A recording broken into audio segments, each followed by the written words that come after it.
Olá amigo, olá amiga, é bom estar contigo, é bom partilhar a partir deste cantinho, partilhar contigo um pouco da Palavra de Deus, nomeadamente nestas lições que nos falam sobre gerir em favor do Mestre. São lições que nos levam a considerar aquilo que Deus nos dá e aquilo que nós devolvemos a Deus. Partilha com os teus amigos, quer o link da Rádio Tranquilidade, quer dos nossos canais YouTube ou Facebook, para que os teus amigos possam também conhecer um pouco mais da Palavra de Deus. Vais ver que isso te faz bem quando sentires as respostas que eles te dão por teres partilhado isso com eles. A semana passada nós tivemos a ver alguns tipos de contratos, algumas alianças que Deus fez com a humanidade, nomeadamente a partir da entrada do pecado do mundo e os benefícios e as responsabilidades dessas mesmas alianças. Esta semana iremos ver mais detalhadamente um desses contratos, o contrato do dízimo. Um dos contratos, aliás, que nós abordámos a semana passada também. E eu espero que esta abordagem simples que nós iremos fazer te possa ajudar a compreender quer a função espiritual, quer a função material do dízimo. O texto base da nossa lição foi um texto que nós já vimos a semana passada, traz-nos alguns dos elementos do que é e qual a utilidade do dízimo. Conforme vimos em Malaquias no capítulo 3 e no verso 10, o Senhor afirma: tragam todas as décimas ao tesouro do templo para que haja mantimento na minha casa. Ponham-me à prova e verão se vos abro os reservatórios do céu para derramar sobre todos uma bênção que lhes trará ainda maior abundância. Muitas pessoas invocam que determinadas leis, tal como os 10 mandamentos, a observância do sábado e neste caso aqui o dízimo, eram leis que foram dadas para os judeus. Mas ao olharmos com mais atenção para a Bíblia, com os olhos de estudioso, nós vemos que qualquer destas instituições já existia antes de haver o povo judeu. O sábado foi dado na criação, os 10 mandamentos já existiam para gerir as relações entre as pessoas antes de terem sido reduzidos a escrito lá no deserto de Sinai, e o dízimo é devolvido por Abraão antes de existir o povo judeu.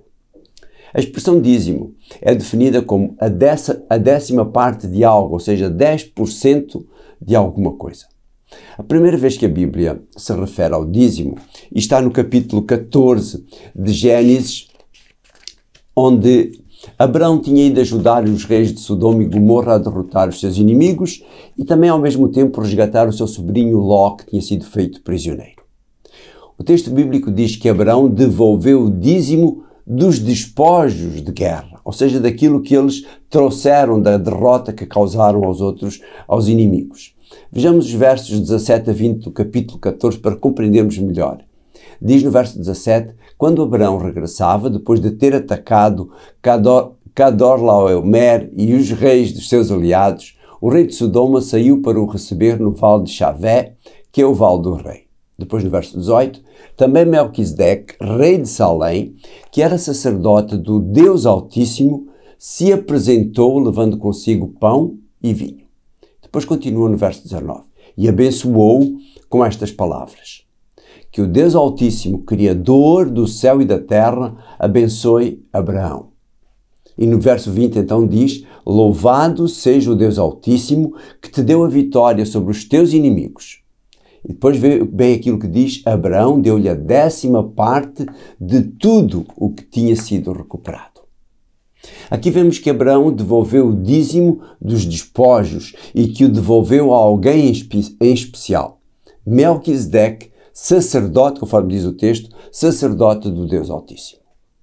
O texto que encontramos a seguir é de Jacó e a promessa que ele faz a Deus depois daquele sonho que ele teve quando viu uma escada que ligava a terra ao céu. Ele ia fugir do seu irmão, ele tinha enganado o seu irmão e ele ia fugir do seu irmão. E agora ele tem uma verdadeira experiência de conversão perante aquela escada e perante Deus que ele vê no cimo daquela escada. E ali ele faz uma promessa, a promessa que nós encontramos no versículo 22 do capítulo 28 de Gênesis. Diz: "E esta pedra que eu os coloco como monumento será um santuário de Deus, e hei de oferecer-lhe sempre a 10ª parte de tudo aquilo que ele, Deus, me der." Vemos aqui duas expressões de gratidão em relação a Deus, reconhecendo a sua soberania e o compromisso dessas pessoas para com Deus, devolvendo-lhe a 10ª parte daquilo que Deus lhes dá. Já pensaste no que estava por trás destas decisões, quer de Abraão, quer de Jacó? Vê o que diz Moisés a respeito do dízimo no livro de Levítico, no capítulo 27 e nos versos 30 e 32. Diz no verso 30: "A 10ª parte do produto dos campos, tanto das sementeiras como dos frutos, será consagrada ao Senhor." No verso 32, "No tocante a bois, ovelhas e cabras, o último de cada 10 animais que o pastor, ao contá-los, toca com a ponta do cajado, é que deve ser consagrado ao Senhor." Outras versões traduzem esta expressão como esta expressão ser consagrado ao Senhor por "são santas ao Senhor." Talvez a falta de compreensão de que o dízimo é um ato de adoração o torne um assunto tão difícil para algumas pessoas. Toca diretamente naquilo que muitas pessoas têm como o mais essencial: o seu bolso. Sim, a devolução do dízimo é um ato de adoração a Deus, a devolução de uma parte daquilo que Ele nos permitiu conseguir, usando a saúde que Ele nos dá, usando a sabedoria que dele recebemos, utilizando os recursos naturais criados por Ele, enfim, tudo aquilo que Deus nos dá. Mas para que serve o dízimo? Conforme vimos na experiência de Abraão com o Melquisedeque, ele devolveu o dízimo a Melquisedeque, sacerdote. Por outro lado, o texto base da nossa lição, em Malaquias, no capítulo 3 e no verso 10, diz: "Tragam todas as 10º ao tesouro do templo, para que haja mantimento na minha casa." Por estas duas referências, nós concluímos que o dízimo é utilizado para a manutenção da casa de Deus, ou seja, o templo, a igreja, e aqueles que nele trabalham, ou seja, os sacerdotes, e hoje, nos tempos atuais, os pastores, portanto, aqueles que têm a responsabilidade de pregar, de gerir a igreja de Deus. A partir do momento em que Deus pede a Moisés que construa o tabernáculo, ele institui a tribo de Levi como aquela que cuidaria do tabernáculo e, posteriormente, do templo que seria construído em Jerusalém. Quando o povo de Israel se estabeleceu em Canaã, a terra foi dividida pelas diversas tribos, à exceção da tribo de Levi, que não precisava de terra para trabalhar, pois ela devia viver dos dízimos e das ofertas que eram trazidas pelos membros das outras tribos ao templo.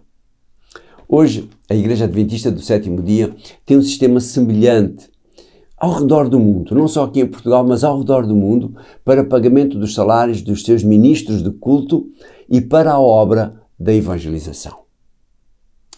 Ao olharmos para o ato de dizimar, temos de olhar para algo muito especial, como diz o salmista no capítulo 24 e no verso 1, onde ele diz: "O mundo pertence ao Senhor com tudo o que nele existe. A terra e todos os que nela vivem são dele." Todos aqueles que são dizimistas sinceros são-no porque reconhecem a sua dependência de Deus. Dizimar ajuda-nos a manter uma relação de confiança com Deus. Devolver 1/10 do nosso rendimento a Deus é um ato de fé, que viveremos com os restantes 90%.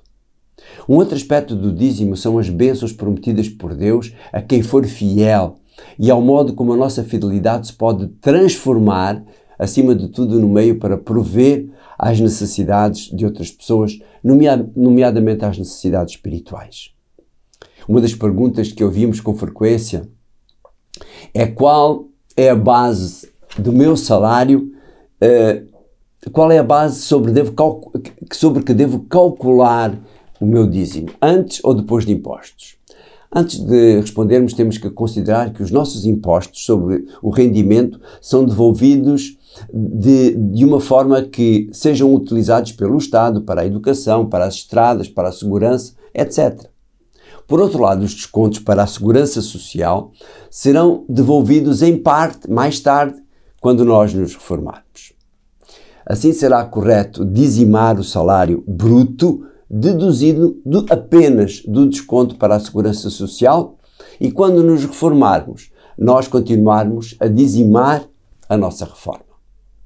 No que toca às empresas, o dízimo deverá ser calculado sobre o resultado líquido, ou seja, o resultado antes de impostos. O mais importante do ato de dizimar é que este deve ser um ato de louvor e adoração ao nosso Deus. Uma demonstração de reconhecimento do que Ele nos dá, direta ou indiretamente. É por isso que este ato de adoração deve ser prestado a Deus, não olhando para as instituições e o uso mais ou menos adequado que essas pessoas podem fazer daquilo que nós devolvemos a Deus.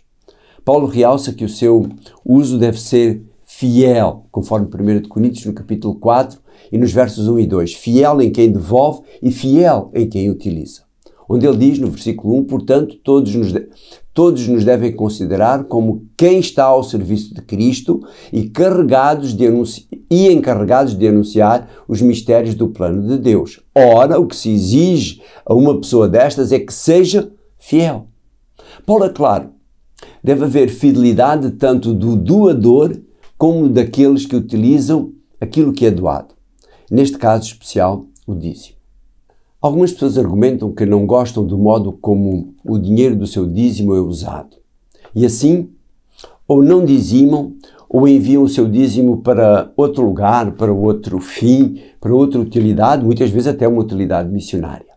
No entanto, onde é que Deus disse, trazei o dízimo à casa do Senhor, mas apenas se tiverem a garantia de que a casa do tesouro o está a usar corretamente? Em lugar nenhum Deus diz isso. Que o Senhor nos abençoe na nossa fidelidade para com Ele. Obrigado, querido Deus, por estas lições que nos dás.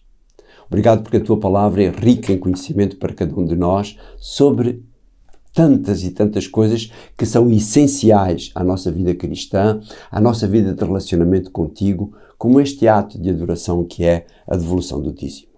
Ajuda-nos a ser cada vez mais fiéis, para que, acima de tudo, nós te sirvamos e que, consequentemente, possamos oferir as bênçãos que tu tens reservadas para a nossa fidelidade. Em nome de Jesus agradecemos e pedimos isto. Amém. A semana que vem nós iremos abordar um outro tema, as ofertas para Jesus. Vamos ver os diversos tipos de ofertas e como é que elas são utilizadas, nomeadamente, para levar o Evangelho às outras pessoas. Um abraço e encontramos-nos aqui novamente então para a semana.